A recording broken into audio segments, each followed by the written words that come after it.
It's just a way of trying to talk the cop's trying to talk his way out of the situation. I wouldn't defend a cop like that. I would never defend a cop like that because they're just fishing. They're out there fishing, right. and if you pull over one car, if I pull over one car a shift, which I didn't pull a car over for 10 years. My last 10 years under the department. But anyway, if you pull over one car a shift, then odds of you finding anything are slim. But if you pull over 10 cars a shift. In an 8-hour period, then you might find someone, doing something illegal, whatever illegal is, drug dealing, right, drunk driving, unregistered, uninsured, and for some cops, that's how they like to do their job.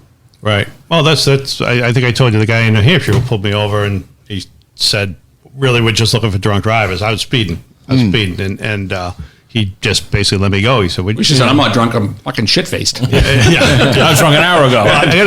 Drunk is only 2 beers. I've had 20. One time I got pulled over. I don't know what I did that time, but another time I got pulled over and I had 4 guys in the car, other comedians. One of them was hammered in the back seat right behind me.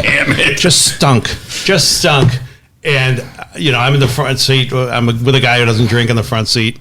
He's got me doing all this stuff, but I'm the one who's going to take the field sobriety test behind the car because of the guy in the back seat. But, nothing came of it, thankfully. What about this?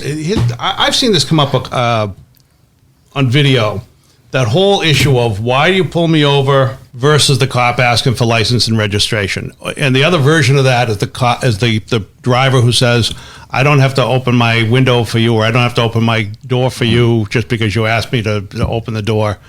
And these are your, what do you call them? The First Amendment what?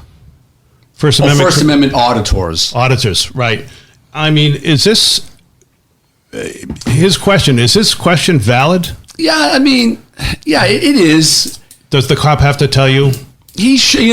Nowadays, especially in this climate, with everyone audio taping and videotaping, if you're a cop and you pull someone over, regardless of race, and they say to you, why are you pulling me over? And the cop gets defensive and says, don't worry about it.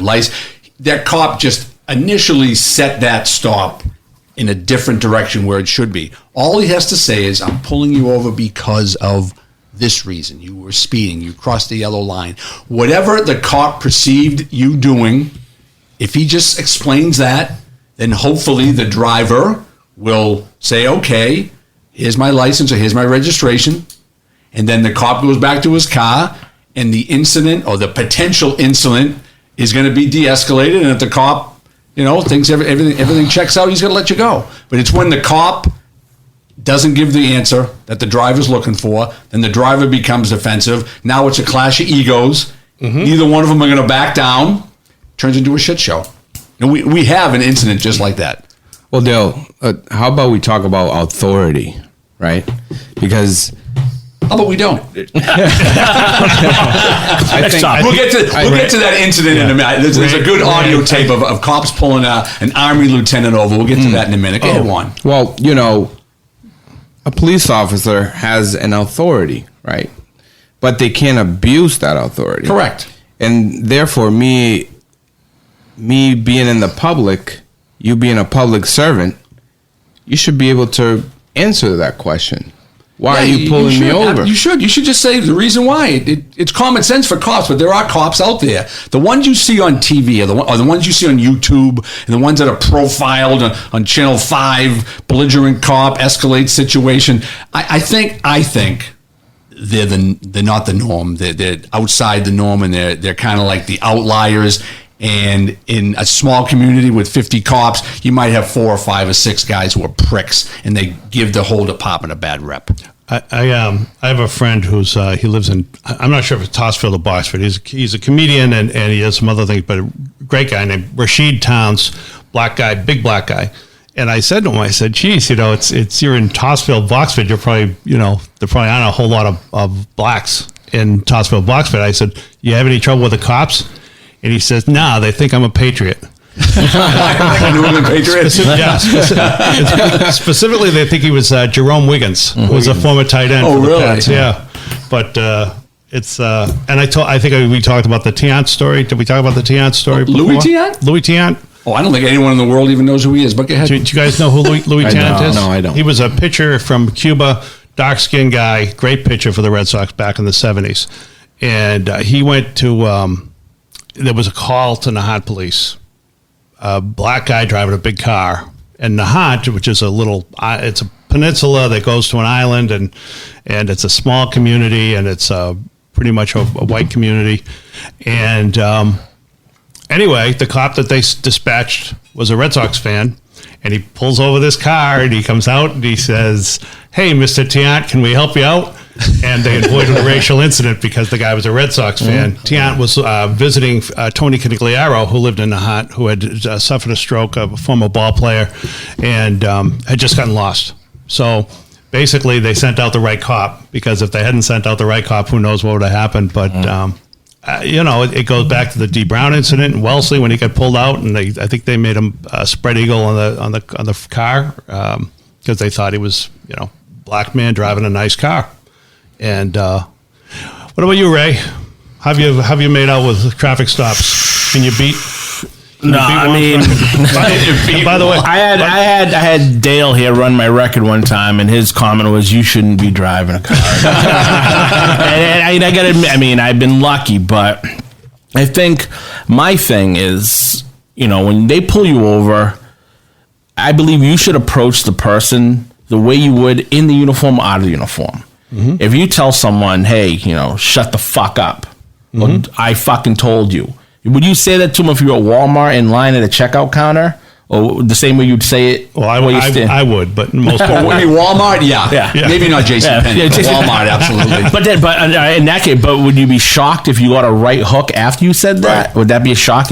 So I think that when they pull you over, I felt that, I sped through a stop sign, or I didn't stop, or I blew through a light. But keep your fucking hands where I can see them. And this is prior. I'm 46. This is back 20, 30 years ago. Yeah. When, I was younger, driving a little sports car, get the fuck out of the car, over a traffic stop.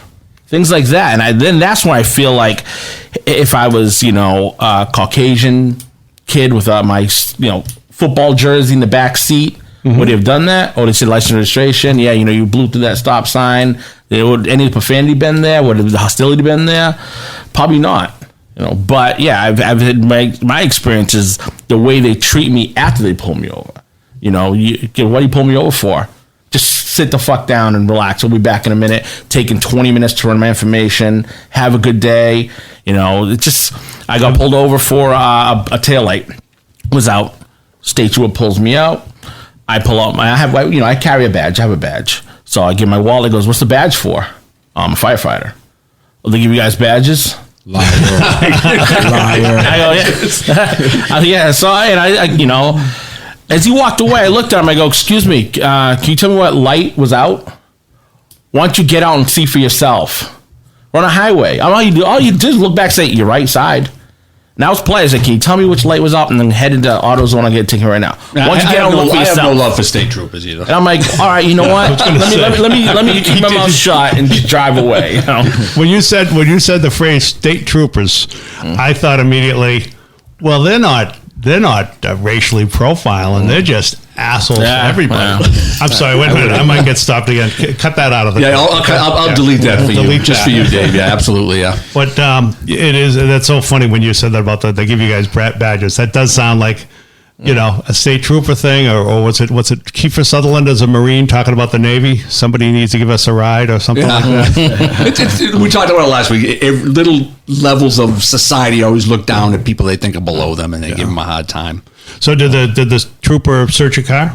No, thank God he didn't, because I just got back from the gun range and Hispanic with a bunch of guns in the car. Oh boy! But no, he just walked away.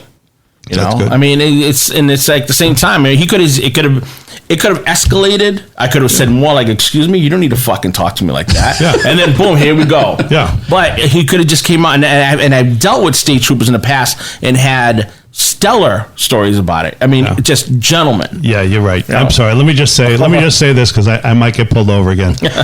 I've found that a lot of state troopers are actually very nice people and very polite. All right, keep going. Class acts. Yeah, class. But but also with regular city police. That I've been pulled over for different things. I got pulled over one time when I was younger because my music was too loud. But it was like a stock system in the car. It wasn't any aftermarket. It was just basically stock system. And you had it up too loud. But yeah, I had the windows down and you heard Spanish music. That's the thing, yeah. So your music's too loud. I go, how is it too loud? Now I talked back. Now I'm being rude. I'm being disrespectful. So now, he's got to puff his shoulders up a little bit, put his badge out and then belittle. So yeah, and now what do you do from there? So I just kind of licked my wounds and walked away with it. Now, how old were you then? I was probably like 19, 18. See, this is what I always wonder about, because I was hassled when I was young. When I was a young driver. You were riding your scooter down the street without a helmet? No. But I learned certain things. I learned not to ever disregard the stop sign in Wenham Square, for example, because the cops in Wenham sit and they've got, they don't have crime. Nothing to do, yeah. So, and I just figured this was something as a young driver you deal with as a rite of passage. You get hassled much more frequently from age 17 to 22 than probably you do when you're 30, 40, etc. Have you guys found that to be the case? Yeah. I guess I can agree with that. And of course, part of it's probably because you've got a nicer car. Probably you don't drive as fast. Are they rude? I've never been in a car. I don't think I've ever been in a car where I've got shot at. One time. You got shot at? No, shouted at. Shouted at. Not shot at. I haven't been shot at yet. All right. But this time. It's early. But all right, that's a lot. 33 times. I did the math, by the way. It took me about 10 minutes to do it, but 34 years that you've been in the country. So you've had 33 stops in 34 years. That's once a year, brother. Yeah. I mean, you might want to think of relocating. It's a good number. It's a good number. No, but most of them happened, as I was younger. But going back to what you guys are, discussing here, there's a lot to do with culture. And what Ray is saying, depending on the officer's approach, we go from there. Yeah. In my country, and I'm going to go ahead and say that also in Ray's country, Puerto Rico, we have to stand in our square. We don't take abuse. We don't take disrespect. We are taught the right things, right from wrong. Don't steal, respect your elders, etc.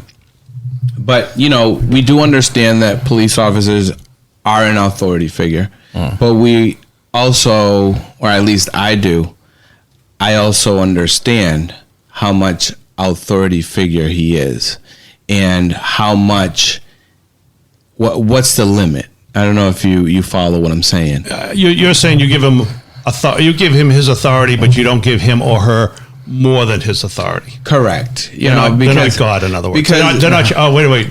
Dominican, you said? Yes. Yeah, it's not his mother. His mother's at the top. Yeah. His mother's at the top. Hey, listen. By all means, us Dominicans, we don't have the best reputation either.